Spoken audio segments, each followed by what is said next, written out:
বিভক্ত থাকলে চলবে না।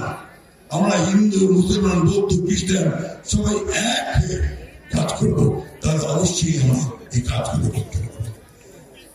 আপনার বাড়াবাড়ি আগে ছোট্ট একটা হাট ছিল না, আর তো বিরাট হাট হয়েছে। আমার ব্যাংক ছিল, একটা ব্যাংক কি ব্যাংক হয়েছিল, ব্যাংক একটা না দুইটা, এই আরো ব্যাংক বাড়াতে হবে, তাহলে আপনার সুবিধা পাবেন, অন্যান্য ব্যাংক আনতে হবে।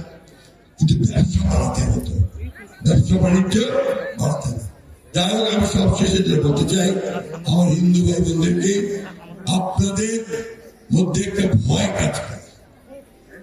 কিসের ভয়? যে আমাদেরকে যদি আবার ওই ভোট দিতে গেলে যদি কেউ হামলা টামলা করে, আচ্ছা না, এরকম ভয়? কোনো ভয় করবেন না। আপনি এই দেশের নাগরিক, আমি যেমন নাগরিক আপনিও নাগরিক। আপনি বাংলাদেশি, আমিও বাংলাদেশ। আমি যেমন ভোট দিতে যাবো, আপনি তেমনি ভোট দিতে যাবেন। কে আপনাদেরকে হামলা করতেছে, কে আপনাদের আটকাচ্ছে, এটা আমরা দেখবো। আমাদের শরীরে এক বিন্দু রক্ত থাকতে আপনাদের কোনো ক্ষতি আমরা হতে দেব না। এই রাষ্ট্র দেবে না, সেনাবাহিনী আর দেবে না, কেউ ক্ষতি করবে না। ওই চিন্তা করবেন না, আপনি সাহস নিয়ে থাকবেন। আপনাদের সুরক্ষার দায়িত্ব রাষ্ট্রের, আমাদের শহরের, তাই না? তাই তো আমরা সবাই পাড়া দেব, ঠিক আছে? আপনার পূজার সময় পাড়া দিচ্ছেন, সত্য অঘটন ঘটছে, একটা ঘটনা এইরকম আমরা পাড়া দিয়ে আপনাদের সুরক্ষার ব্যবস্থা করবো। আপনারা নিজেদের বুকে একটু বল আনেন, একটু শক্তি আনেন। এটা আপনাদের দেশ, আপনাদের মাটি, সমান অধিকার আছে আপনার এখানে। এই কথাটা মনে রাখবেন সবসময়, সবসময় মনে রাখবেন যে এটা আমার জমি, আমার দেশ, তাহলে আর আপনার কোনো অসুবিধা হবে না ইনশাআল্লাহ। যাই হোক, আমি আর বক্তব্য বাড়াবো না। আপনাদের এই ফালাবাড়ি আমাদের ছোটবেলা থেকে, শিশুকাল থেকে খুব পরিচিত। আমরা প্রায় এখানে আসতাম বক মারতে, গুগু মারতে। এগুলো তখন ওই ছিল, এই রাস্তাটা ছিল না, পাকা ছিল না, ছিল রাস্তা, পাকা রাস্তা ছিল না। পাকা রাস্তার কাজটা আমরা শুরু করছিলাম, ভুলে গেছেন না? তো কয়েন না কেন ওইভাবে না, জেলা পরিষদের প্রথম আমরা শুরু করেছিলাম এলজিডি। তো এটা আরো ভালো করতে করা যাবে। আপনার বিদ্যুৎ, আমরা অনেক জায়গায় বিদ্যুৎ আনছিলাম সেই সময়, আর বিদ্যুৎ পরে আসছে আরো। আপনি বিশ্বাস করি আমাদের যে আপনার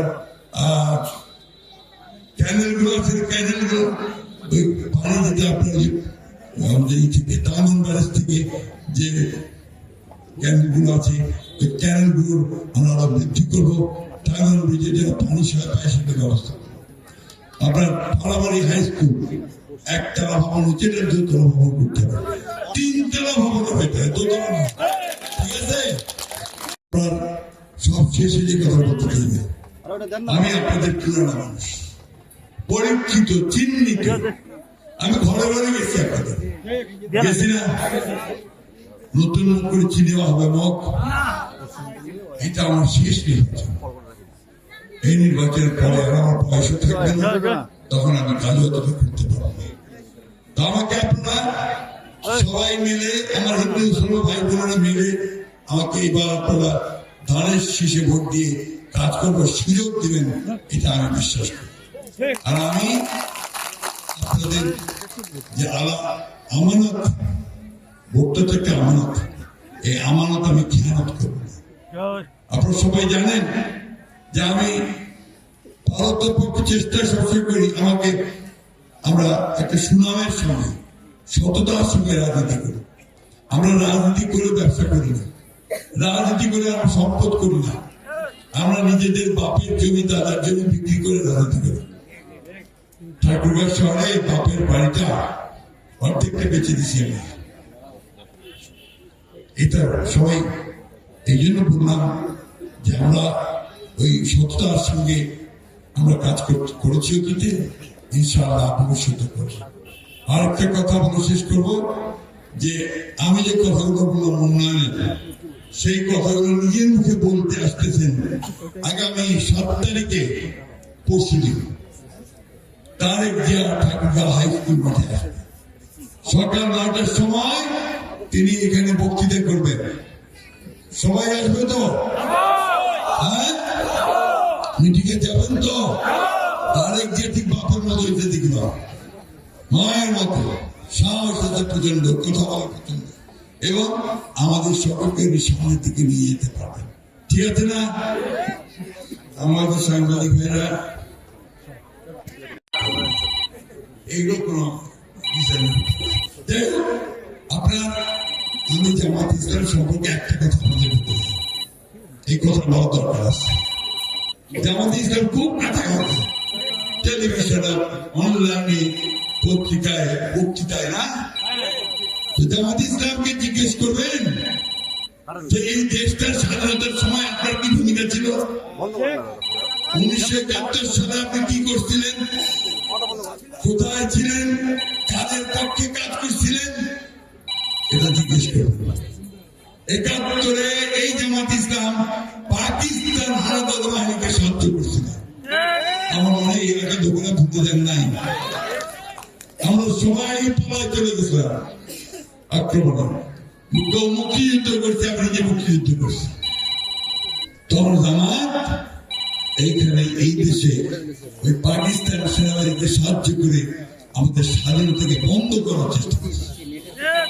এই কথাটা ভুলবেন না। আমরা যেমন 24-এর জুলাই যুদ্ধকে ভুলবো না, আমাদের একটা গণতান্ত্রিক ব্যবস্থা আমরা ফিরে পেয়েছি, ঠিক একইভাবে আমরা 1971-কে ভুলবো না, কারণ যুদ্ধ করে আমরা স্বাধীনতা পেয়েছি। সেখানেই হিন্দু, মুসলমান, বৌদ্ধ, খ্রিস্টান আমরা একজোট হয়ে যুদ্ধ করছিলাম। সেই যুদ্ধ করছিলাম একটা স্বাধীন, গণতান্ত্রিক, অসাম্প্রদায়িক বাংলাদেশ পাওয়ার জন্য। সেই জিনিসটা সামনে রেখে আসেন আমরা সামনের দিনে তারেক রহমানের নেতৃত্বে ধানের শীষে ভোট দিয়ে বিএনপি সরকার গঠন করতে সাহায্য করি, দেশকে উন্নত করার চেষ্টা করি। আপনাদের সকলকে আসসালামু আলাইকুম। হিন্দু ভাই বন্ধুকে আদাব, নমস্কার। আপনারা সবাই দোয়া করবেন। মার্কেটে কি বলেন?